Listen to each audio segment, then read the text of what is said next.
So, hello students, I'll welcome you back to the next lecture of wave motion and applications. तो इस chapter में हम बात करने वाले हैं about the sound waves and light waves. तो यहाँ पे साउंड वेव की बात करेंगे। साउंड वेव क्या होती है?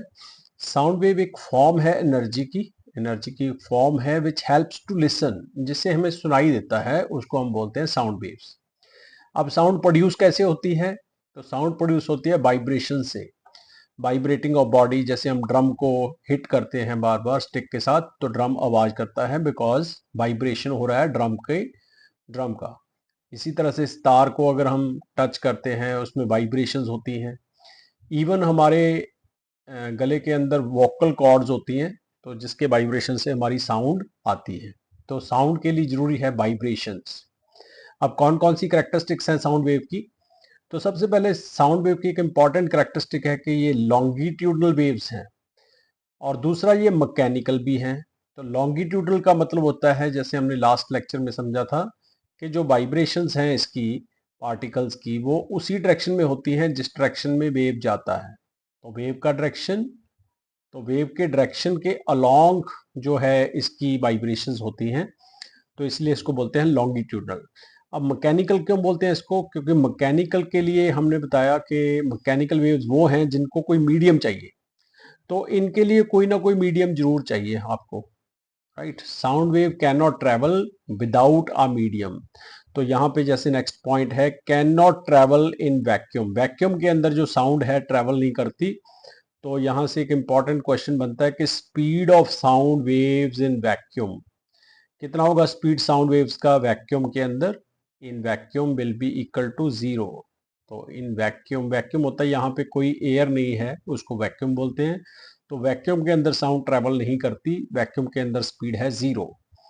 स्पीड ऑफ साउंड जो है अलग अलग मीडियम में अलग अलग होती है। सॉलिड के अंदर स्पीड सबसे ज्यादा होती है साउंड की, then compare to liquid, liquid की से ज्यादा होती है। वाटर में जैसे कम स्पीड है, और साउंड के अंदर जैसे आयरन है, वायर्स हैं, इनके अंदर स्पीड की साउंड की स्पीड ज़्यादा है। और साउंड की स्पीड ज़्यादा है सॉलिड में, देन लिक्विड, देन गैसेस। तो गैसेस में सबसे कम स्पीड है, और वैक्यूम में बिल्कुल ज़ीरो है। तो ये डिपेंड करती है कौन सा मीडियम है। अब जो वेलोसिटी है साउंड की, वो डिपेंड करती है डेंसिटी ऑफ द मीडियम पे। तो डेंसिटी ऑफ मीडियम पे कैसे डिपेंड करती है?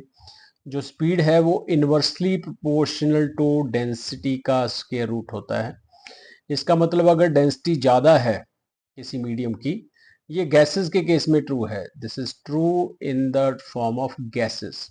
अगर गैस की डेंसिटी ज़्यादा है तो वहाँ पे स्पीड ऑफ साउंड क्या होगी? कम।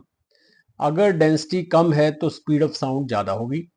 और देन आता है टेम्परेचर के पास। तो टेम्परेचर में जो स्पीड ऑफ साउंड है, तो स्पीड ऑफ साउंड टेम्परेचर के साथ कैसे डिपेंड करती है? डायरेक्टली प्रोपोर्शनल टू टेम्परेचर है। तो जैसे टेम्परेचर बढ़ता है तो स्पीड ऑफ साउंड भी बढ़ती है। अगर टेम्परेचर कम होता है तो स्पीड ऑफ साउंड कम होती है। सो टेम्परेचर से बढ़ने से स्पीड ऑफ साउंड भी बढ़ती है। देन जो साउंड वेव्स हैं वो दो टाइप्स की हैं, एक ऑडिबल, एक इनऑडिबल। ऑडिबल वो हैं जिनको हम सुन सकते हैं, Audible, which can be heard by human, can be heard by human, जिनको ह्यूमन सुन सकते हैं, हम सुन सकते हैं, तो उनको बोलते हैं ऑडिबल। और जो इनऑडिबल है वो we can not listen, human can not listen. तो ह्यूमन जो है वो इनको सुन नहीं सकते, कैन नॉट लिसन। तो ऐसी वेव्स, ऐसी साउंड वेव्स को हम बोलते हैं इनऑडिबल। इनऑडिबल की एक्चुअली दो टाइप्स होती हैं, एक होता है इंफ्रासोनिक, इंफ्रासोनिक, और एक होता है अल्ट्रासोनिक। तो दो तरह की जो है ये वेव्स होती हैं इनऑडिबल, इंफ्रासोनिक, अल्ट्रासोनिक। तो इनकी फ्रीक्वेंसी के बीच में फर्क होता है, फ्रीक्वेंसी डिफरेंट होती है।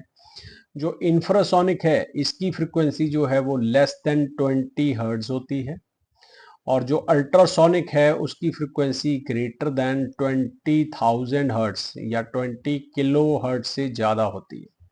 और जो ऑडिबल है, ऑडिबल की जो फ्रीक्वेंसी है वो 20 हर्ट्ज से लेके, hertz is a unit of frequency, 20 hertz से लेके 20 किलो हर्ट्ज तक की जो फ्रीक्वेंसी है ये होती है ऑडिबल रेंज की। तो ऑडिबल रेंज को ही हम सुन सकते हैं, इनऑडिबल को we can not listen. So next हमारे पास आ जाता है लाइट वेव्स। तो लाइट वेव्स क्या करती हैं? लाइट वेव भी एक एनर्जी की फॉर्म है, फॉर्म ऑफ एनर्जी है, which produces the sensation of vision, जिसे हमें दिखाई देता है। साउंड वेव से क्या था? सुनाई देता है, और सेंसेशन ऑफ विजन मीन्स हमें जिससे दिखाई देता है, उसको बोलते हैं लाइट वेव्स। कौन कौन सी कैरेक्टरिस्टिक्स हैं, उनकी क्या क्या विशेषताएं हैं लाइट वेव्स की? तो सबसे पहले ये नॉन मैकेनिकल है। जैसे हमने देखा लास्ट में, जो साउंड वेव है वो मैकेनिकल है, बट नॉन मैकेनिकल का मतलब होता है नो मीडियम रिक्वायर्ड। ये बिना मीडियम के भी चल सकती हैं, नो मीडियम रिक्वायर्ड, इसके लिए कोई मीडियम नहीं चाहिए। इनफैक्ट इनकी जो हाईएस्ट स्पीड होती है वैक्यूम के अंदर, वो कितनी होती है? 3 × 10⁸ मीटर पर सेकेंड। ये सबसे ज्यादा स्पीड है साउंड की, और कहाँ होती है? वैक्यूम के अंदर। तो light travel fastest in vacuum. बाकी सभी मीडियम में, जैसे वाटर में, ग्लास में ट्रेवल कर सकती हैं, बट वहां स्पीड कम होगी ऐसे। तो स्पीड ऑफ लाइट डिपेंड करती है मीडियम में। जैसे वाटर के अंदर स्पीड कम होगी, और ग्लास में भी कम होगी एज कंपेयर टू एयर। तो एयर में सबसे ज़्यादा होगी, वाटर में कम होगी, ग्लास में और भी कम होगी। तो ये मीडियम पे डिपेंड करता है। और जो लाइट वेव हैं ये ओबे करती हैं कुछ प्रॉपर्टीज, जैसे reflection of light, refraction of sound, polarisation. ये 3 इंपॉर्टेंट प्रॉपर्टीज हैं। रिफ्लेक्शन होती है कि लाइट स्ट्राइक करने के बाद उसी मीडियम में वापस चली जाती है, इसको बोलते हैं रिफ्लेक्शन, जैसे कि मिरर्स के केस में होता है। रिफ्रैक्शन होती है कि लाइट एक मीडियम से दूसरे मीडियम में चली जाती है, तो उसकी डायरेक्शन चेंज हो जाती है, इसको बोलते हैं रिफ्रैक्शन। तो लाइट यहाँ एक मीडियम से दूसरे मीडियम में जाती है, तो उसको बोलते हैं रिफ्रैक्शन ऑफ लाइट। तो पहला ये हो गया आपका रिफ्लेक्शन, ये हो गया आपका रिफ्लेक्शन, रिफ्लेक्शन, एंड दूसरा हो गया रिफ्रैक्शन।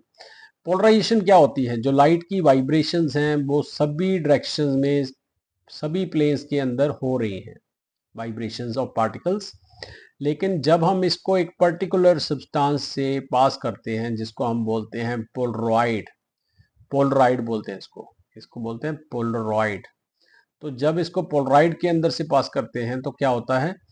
तो इसकी जो वाइब्रेशन है वो एक ही प्लेन के अंदर रह जाती है। तो ऐसी लाइट को हम बोलते हैं पोलराइज्ड लाइट। ये पोलराइजेशन हो गया। तो हमारे पास 3 तरह की फिनोमेना है, रिफ्लेक्शन, रिफ्रैक्शन एंड पोलराइजेशन। अभी हम करते हैं इनके अंदर, जैसे 3 कैरेक्टरिस्टिक्स हैं वेव की। One is wavelength, other is frequency, and तीसरा है वेवलेंथ। जैसे यहाँ पे एक वेव का डायग्राम है, तो ये जैसे ये वाला पार्ट, इसको क्रेस्ट बोल देंगे। ये नीचे वाला पार्ट जो है ये ट्रफ हो गया। अब ये पूरा एक वेव बन गया, एक वेव बन गया, और इस वेव की जो लंबाई है उसको हम बोलेंगे वेव लेंथ। तो ये वेव लेंथ हो गया, जिसको हम डिनोट करते हैं बाय लेटर लैम्डा। ये भी वेव लेंथ है। 2 क्रेस्ट के बीच में डिस्टेंस को बोलते हैं वेव लेंथ। तो ये वेव लेंथ हो गया। देन वेव स्पीड, कितनी स्पीड के साथ वेव ट्रैवल कर रही है, वो हो गई वेव स्पीड। और फ्रीक्वेंसी का मतलब है कि यहाँ पे कितनी, एक यूनिट टाइम में, एक सेकंड के अंदर कितनी वेव्स बन रही हैं, दैट इज कॉल्ड फ्रीक्वेंसी। तो फ्रीक्वेंसी होती है एफ या न्यू। तो यहाँ पे मैं एफ कर देता हूँ। तो इन तीनों में क्या रिलेशन है? जो वेलोसिटी होती है वो होती है frequency times wavelength, frequency into wavelength. अब यहाँ से हम फ्रीक्वेंसी भी फाइंड कर सकते हैं। फ्रीक्वेंसी का फॉर्मूला क्या आएगा? v upon lambda. और तीसरा हम लैम्डा भी फाइंड कर सकते हैं। तो लैम्डा का क्या फॉर्मूला होगा? इस पार्ट को आप उधर ले जाएंगे तो ये बन जाएगा वेलोसिटी अपॉन फ्रीक्वेंसी। तो हमारे पास 3 फार्मूले हैं। अगर आपने फ्रीक्वेंसी निकालनी है तो आप ये फॉर्मूला यूज करेंगे, अगर वेवलेंथ निकालनी है तो ये फॉर्मूला, अगर स्पीड निकालनी है तो फर्स्ट वन। अब यहाँ पे एक क्वेश्चन ले लेते हैं, numericals. A tuning fork vibrate. Tuning fork होता है इस टाइप का, this is shape of tuning fork. एक पर्टिकुलर फ्रिक्वेंसी, एक सिंगल फ्रिक्वेंसी प्रोड्यूस करता है। ये मेटल का इस शेप का होता है, ऐसे यू शेप, और यहाँ पे एक रॉड होती है। अब ये इसकी एक पर्टिकुलर फ्रिक्वेंसी होती है। तो यहाँ पे एक ट्यूनिंग फोक है जिसकी फ्रिक्वेंसी है 660 हर्ट्ज। तो hertz is a unit of frequency. तो फ्रिक्वेंसी का आपको वैल्यू दिया हुआ है 660 हर्ट्ज, ये वैल्यू है। To produce sound wave which travels through air with the speed of, तो स्पीड दी हुई है v, that is 330 metre per second, metre per second unit है स्पीड का। तो what is the wavelength of sound produce, तो wavelength के निकालना है। तो वेवलेंथ के लिए कौन सा फॉर्मूला यूज करेंगे आप, तो wavelength is v upon frequency. तो v की वैल्यू क्या है 330 और फ्रीक्वेंसी की वैल्यू क्या है 660, तो डिवाइड करके आपके पास आएगा 1/2, 1/2 को आप लिख सकते हो 0.5 and unit of wavelength is metre, 0.5 metre is the answer of this problem. चलिए नेक्स्ट हम लेते हैं एक और question. Human ear can hear the frequency between 30 hertz and 2 into 10⁴।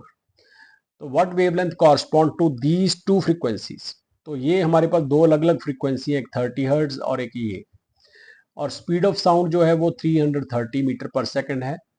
तो what is the wavelength required, wavelength निकालनी है आपने। तो वेवलेंथ के लिए हमें पता है पहली वेवलेंथ निकालनी है, तो फॉर्मूला इज v अपॉन पहली फ्रीक्वेंसी।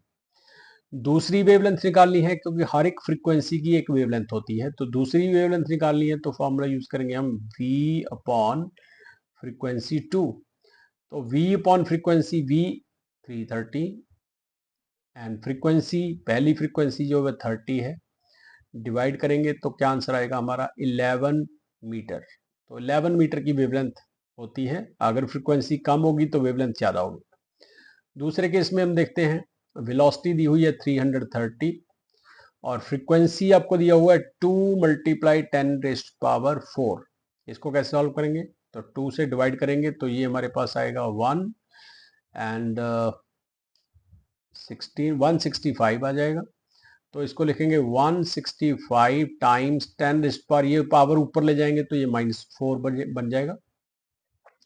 तो 165 into 10⁻⁴ metre, that is the new wavelength. This is the new wavelength. So we have two wavelengths corresponding to two different frequencies. Next question देखते हैं। एक फ्रीक्वेंसी है जिसका वैल्यू है 20 hertz, तो frequency को हम डिनोट कर सकते हैं बाय f और बाय न्यू। तो यहाँ पे मेरे पास फ्रीक्वेंसी है सपोज 20 हर्ट्स एंड स्पीड दिया हुआ है मेरे पास 330 मीटर पर सेकंड। क्या निकालना है, वेवलेंथ निकालना है। तो वेवलेंथ कैसे फॉर्मूला है, वेलोसिटी अपॉन फ्रीक्वेंसी। तो वेलोसिटी का वैल्यू 330 और फ्रीक्वेंसी का वैल्यू 20 कट जाएगा तो ये बन जाएगा 16.5 मीटर। तो इस तरह से we can find wavelength, frequency. कुछ और क्वेश्चन लेते हैं। एक वेव है जिसका स्पीड दिया हुआ है और वेवलेंथ दिया हुआ है, तो फ्रीक्वेंसी फाइंड करनी है। अब देखो बेसिक फार्मूला यही रहेगा, v is equal to frequency into wavelength. आपने इस निकालनी है इसमें फ्रीक्वेंसी, तो फ्रीक्वेंसी का वैल्यू आपके पास आएगा v upon lambda. Now v is 1500 and lambda is 0.75।